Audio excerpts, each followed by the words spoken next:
As-tu déjà eu envie de lire dans l'esprit des gens et de pouvoir contrôler ce qu'ils pensent de toi sans qu'ils l'aient exprimé à voix haute? Ou voudrais-tu pouvoir parler à tes interlocuteurs d'une manière plus marquante et avec confiance? Eh bien, grâce à la science de la psychologie, il y a bien des petites choses que tu peux mettre en œuvre pour contrôler tes relations, et y compris la façon dont les gens te perçoivent.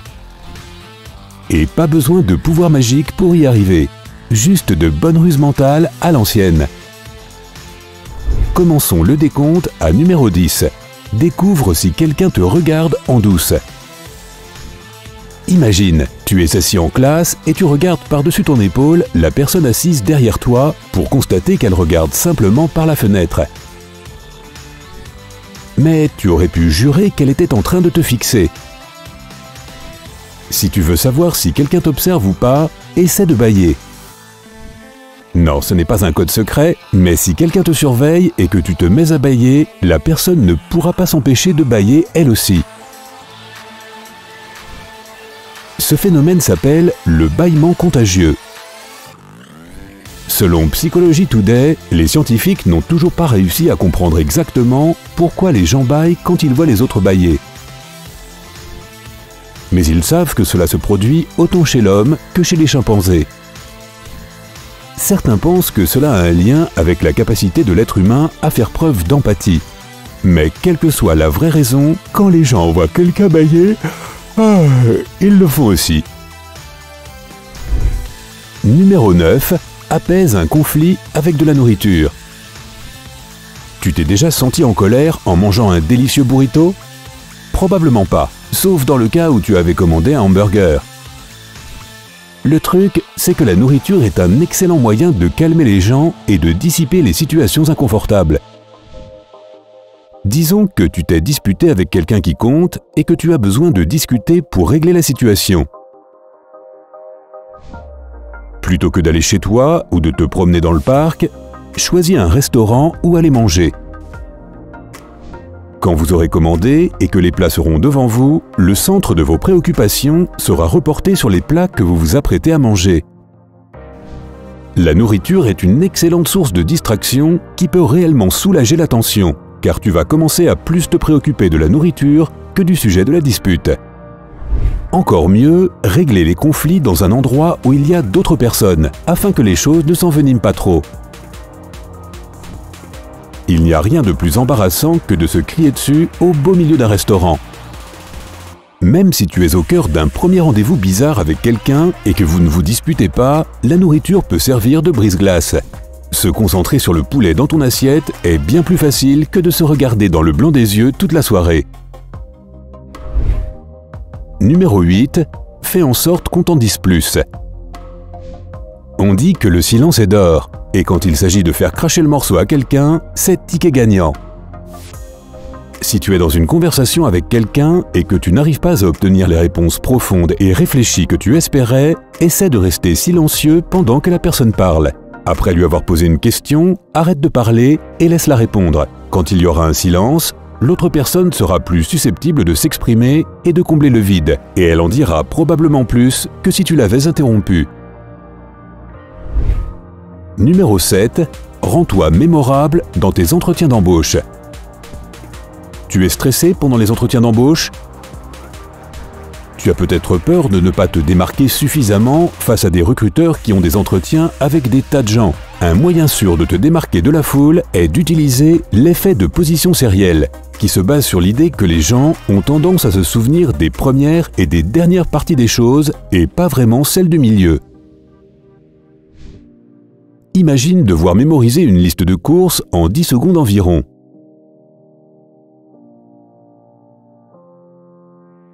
Tu te souviendras sûrement des premiers et des derniers, mais pas forcément de ce qu'il y avait au milieu. On a tendance à se rappeler des débuts et des fins des choses.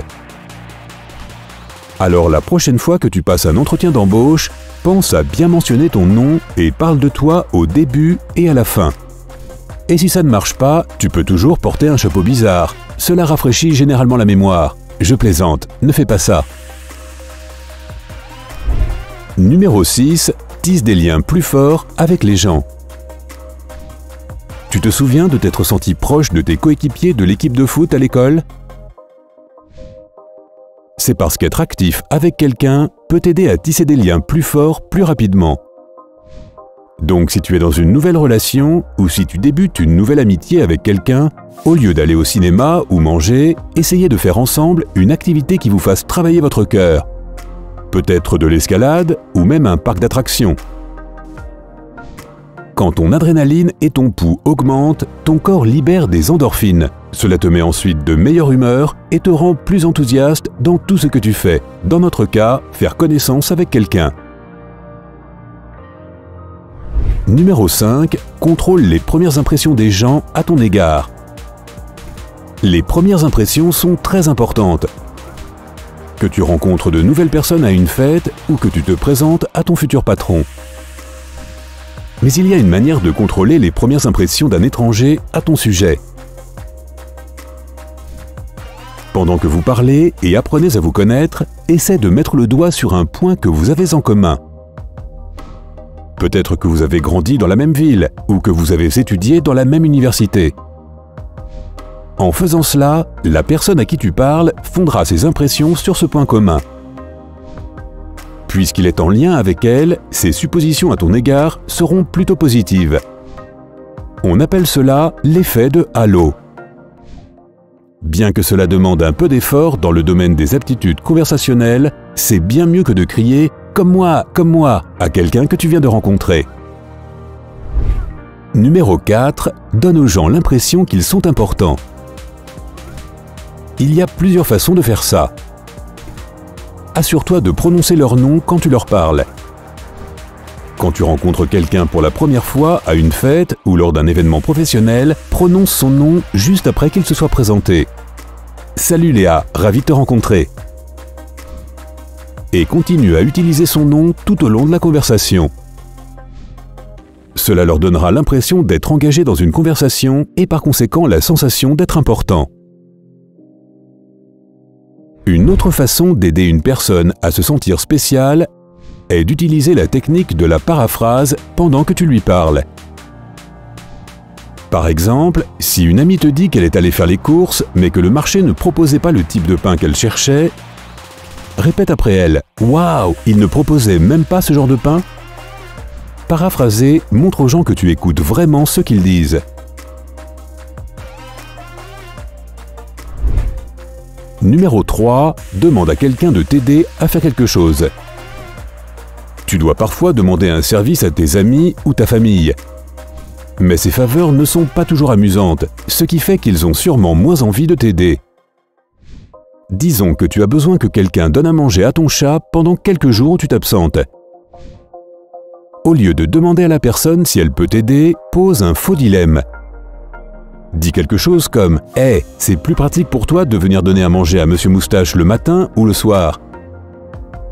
La personne choisira probablement le moment le plus pratique pour elle, mais n'aura pas eu l'opportunité de dire « Non, je ne peux pas ». Numéro 2. Incite les gens à croire en toi. Si je disais « Hey, je crois que cette prochaine astuce psychologique est vraiment efficace », tu me croirais ?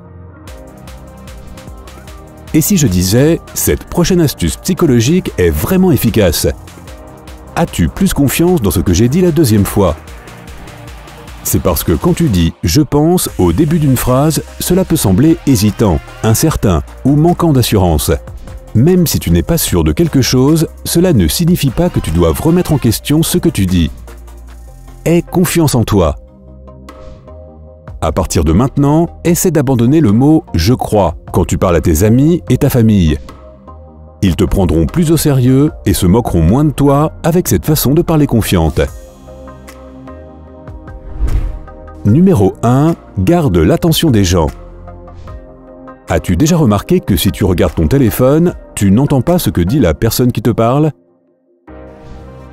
C'est un signe évident que tu n'écoutes pas. Pour que les gens soient attentifs à ce que tu dis, garde toujours un contact visuel direct avec eux quand tu parles. Tu verras que tes conversations commenceront à devenir plus intéressantes et plus engageantes en faisant ça. Mais garder le contact visuel va un peu plus loin que simplement faire en sorte que quelqu'un écoute ce que tu dis. Cela te donne un certain poste de domination dans la conversation. Tu Tu peux même faire un signe de tête quand tu veux insister sur certains points, afin de prouver à quel point tu as confiance en toi. Ne sois pas surpris si tu vois l'autre personne opiner face à toi. Qui sait, cette technique peut peut-être même t'aider à changer l'opinion des gens sur certains sujets. Alors, trop cool, hein? Et toi, connais-tu des ruses mentales pour t'aider à mieux communiquer avec les gens? Essaie quelques-unes des astuces mentionnées dans la vidéo et dis-nous si ça a fonctionné pour toi. Si tu as trouvé cette vidéo utile, n'oublie pas de l'aimer, de la partager avec tes amis et de t'abonner à notre chaîne. Reste du côté sympa.